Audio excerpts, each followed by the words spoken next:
বিশ্ব ক্রিকেটে এক নজিরবিহীন রাজনৈতিক ও কূটনৈতিক অস্থিরতা।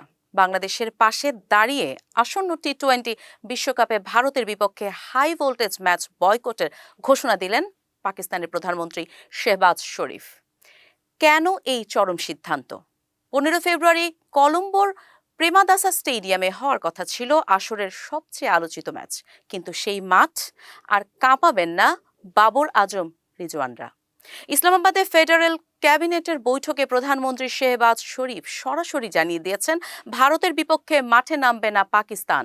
শেহবাজ শরীফ বলেন, আমরা খুব স্পষ্ট অবস্থান নিয়েছি, খেলাধুলার মাঠে রাজনীতি থাকা উচিত নয়। বাংলাদেশ আজ অন্যায়ের শিকার, আর এই সময়ে আমাদের উচিত তাদের পাশে পুরোপুরি দাঁড়ানো। আমরা ভেবেচিন্তেই এই কঠিন সিদ্ধান্ত নিয়েছি। বিতর্কের শুরুটা হয় মোস্তাফিজুর রহমানকে কেন্দ্র করে।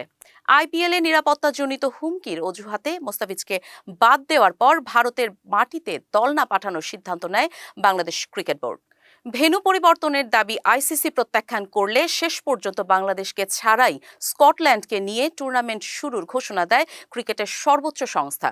মজার ব্যাপার হলো, পাকিস্তান ক্রিকেট বোর্ড বা পিসিবি এখনও এ নিয়ে আনুষ্ঠানিকভাবে মুখ না খুললেও খোদ প্রধানমন্ত্রীর দপ্তর থেকে এই ঘোষণা আশায় ক্রীড়া বিশ্বে তোলপাড় শুরু হয়েছে। সমালোচনা শুরু হয়েছে আইসিসি এই পরিস্থিতিতে কি ব্যবস্থা নেয় তা নিয়ে। প্রশ্ন উঠছে, পাকিস্তান কি আসলেই টুর্নামেন্টে টিকে থাকবে, নাকি এই বয়কট অন্য কোনো মোড় নেবে?